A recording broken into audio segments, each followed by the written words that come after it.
Pass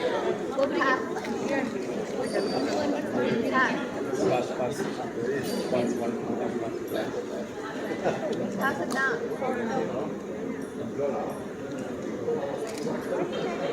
Yeah.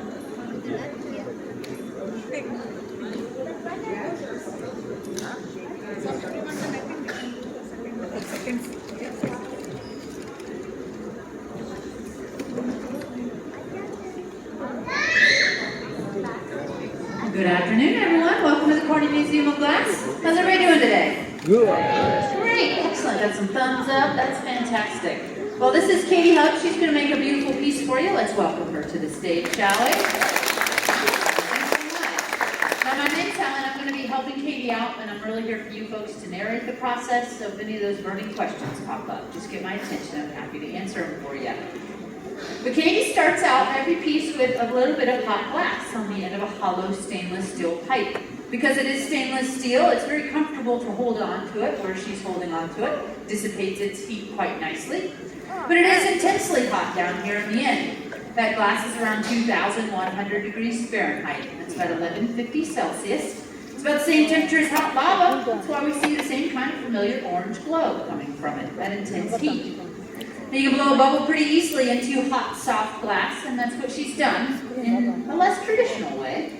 Normally we would blow into the end of these blowpipes, but with wearing masks, not so easy. So instead we're using a new system which includes the hose, an air compressor, and then what you can't see is a little pedal that's hiding down in the bench. So she taps on that pedal, it releases a little bit of air pressure, and now she's got a beautiful foundation bubble. There's a pretty small amount of glass though, and I'm just going to assume that you folks want to see something bigger than maybe a shot glass, right? Yeah, so we're going to go back into our furnace and gather another layer. So I'm going to show you a quick video while she's allowing her bubble to cool and stabilize. You can see the inside of this furnace has a big ceramic bowl. We call that a crucible. This one holds about 1,000 pounds of glass. And at that high temperature of over 2,000 degrees, this glass is very fluid, like honey. So the act of gathering is just winding, and you keep winding to keep that glass on the end of the iron. Now, if she did turn too quickly, that would also be a bad move. That would start to whip glass around all over the studio. So it's a nice, steady, calm turn. And every angle, every twist, every movement of the gaffer translates pretty directly into that hot material. Now she is cradling the glass into a wet wooden block just to make sure that those layers are nice and even. The air will travel wherever the glass is hottest. So we ultimately control our form through controlling temperature. And if you end up making a very uneven gather or throwing too much on one side towards the other, well then your bubble is going to end up blowing out into wherever that hot spot is. So using wooden products like the cherry wood block, and this is the local newspaper. These are great shaping tools to help us get our glass and organized.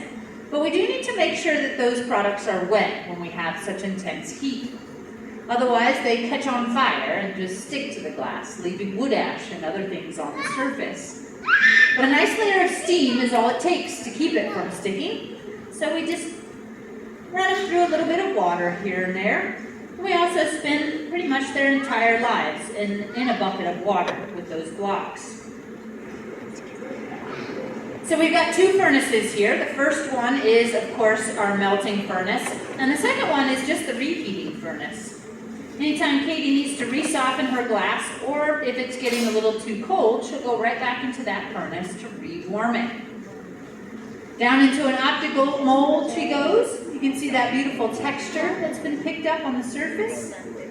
Now these molds come in different sizes, different configurations. There's lots of versions, but each one of them has a different texture. None of these molds are intended to make a finished product. We don't come out of there with anything, unless we were maybe making an orange juice or something. Then instead, these molds are really just intended to create texture, and then we can shape that textured bubble into anything that we want. So she looks like she's going for something a little taller here today. So letting gravity elongate that form. This is one advantage of this new system, is that we can add air at a moment's notice while we're working at the bench. Typically that would have been two separate activities, stopping what you're doing, blowing into the pipe, and then returning to position. Or she could have me as an assistant go down and blow into the pipe for her as well. But it's nice to have that option of being able to add a little air pressure and be a little more efficient in the way that we work. Now the downfall of that though is that our air pressure is pretty much set at 2 pounds per pressure. Want to do, or are you good? Okay. So the ability to adjust that pressure as needed is not so easy with this new system. And as glass makers, sometimes we want to blow a little bit, sometimes we need a lot of air, sometimes we even suck in to collapse forms to have certain shapes happen. So all those things have become a little more tricky with this new system. But in general, it's been a really helpful tool for us. So gravity. Glass again will move wherever it is the hottest. So this reheating furnace is also over 2,100 degrees Fahrenheit to allow us to rewarm glass as needed. But we are working with a soda lime glass today. Does anybody know what glass is made out of? I heard it, sand, yes. So sand, but what you add to that sand will give you different kinds of glasses.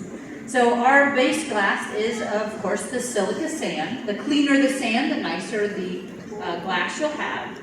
We also add lime soda ash to it to help lower its melting temperature, make it more malleable and soft. And then there's limestone added to stabilize that chemistry. If we want to make colored glass, we just need metallic oxides, things like cobalt to give us dark blue and purple to give, or manganese to give us purple and black glasses. But if we want to end up making colored objects, we need to add color at the very beginning. When the glass is really hot and soft, we just roll it through solid colored chips of glass called frit, and that imparts a nice color layer to our object. Now Katie's all finished with the bottom half of this piece, so it's time to break it, separating it from that blowpipe and transferring it over onto a putty. Now, in order to remove it, we do need to break it. And I'm always curious, is there any breakers, glass breakers out there? Anybody ever break glass before? A couple of you, fantastic. So when you broke that glass, chances are it did not break into cute little shapes like triangles, squares, and circles. Instead, it shatters in irregular shapes and sizes.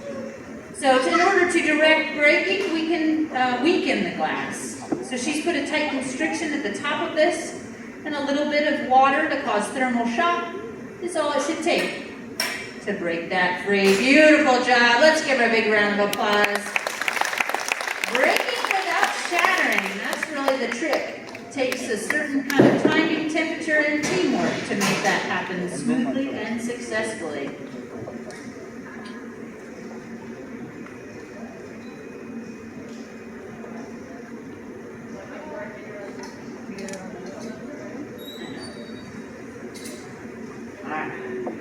So we're just going to adjust those doors a little bit there for Katie.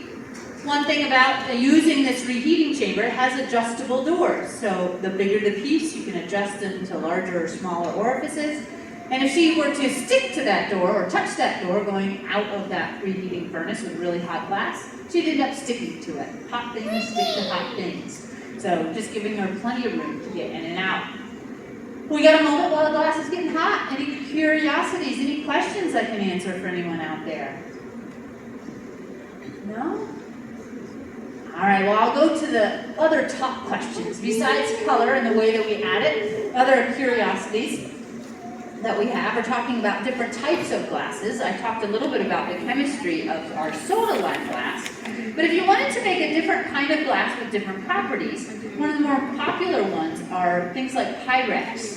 Now, Pyrex is a borosilicate glass. Borosilicate glass just has boron in it as a flux rather than the soda ash. But the one thing that's really nice about those type of borosilicate glasses is they don't expand and contract as they heat and they cool. So that's how you can use it in science class and put a burner on one area or have that baking dish that you can put in the oven or pour hot coffee into that mug. It's because the glass doesn't expand and contract, so it won't end up breaking as it tries to thermally shock.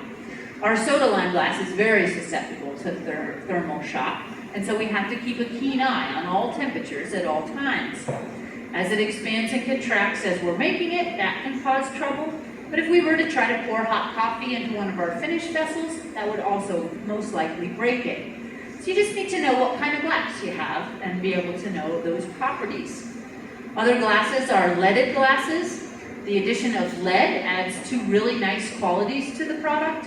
One is its clarity, so you can have the light reflect off of it and through it, so much more brilliant than our standard soda lime. It also makes the glass very soft when it's cold, so meaning you can grind it and polish it really easily. And that's why it became such a popular glass for that cut crystal that we all love so much.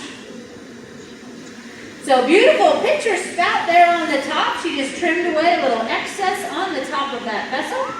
And that gives us a tall side and a short side to create that spout. So the final addition to this beautiful pitcher is, of course, the handle. So part of that forming is for her to know what she's making and get into a very specific sequence of events to get to that final form. We add this handle last because if we added a big weight to one side of her object, well, that would have influenced the way the bubble blew out.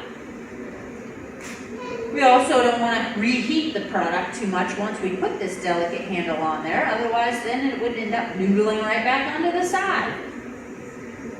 Now we can add extra color to the additions like this as well, just like we would do it at the beginning. You can just roll the glass through those little chips and they impart a color layer. So I know a lot of the products that we have up front look pretty solid in their coloration. But if you were breaking any of them, you would see the walls have a very thin veneer of glass, somewhere sandwiched, a color sandwiched between all of those layers of clear. So sticking it right down, she'll decide how much of that handle she wants to keep. Snip it free and immediately flip over. She's doing what we call a gravity handle, letting gravity do a little of the shaping for her. Beautiful. She makes those handles look so easy every time. Handles are pretty tricky to add because of their delicate nature. And you have to know how to read temperatures just right to get those successful. But one final flash of heat, this is balancing out the temperatures. The vessel has gotten a little cooler, the handle's still really hot. And we want to make sure that they're both about the same temperature when we put it away into our annealing oven. Because our soda lime glass expands and contracts so much as it heats and it cools, if we were to break this off and just set it here and wait for it to cool, it would start to break within minutes. All that thick handle, the thick and thin ridges, they would all be a demise. If we take this same beautiful pitcher, put it into an annealing oven, it's a controlled environment that'll let the glass cool slowly over time. That way it'll all shrink evenly and survive that cooling process. There we go. Beautiful job. What do you think, folks? Very nice. So a nice thin piece like this will only take an overnight cycle. But if you were up in our innovations area today, you might have seen that giant casting up there. That took nearly a year to cool because of its massive thickness. So you just base it on the thickest piece in the oven. Well, let's give it up one more time for Katie Huggs. Beautiful picture. All right, folks. Any other final questions we can answer? Yes, sir. How about the lenses and eyeglasses?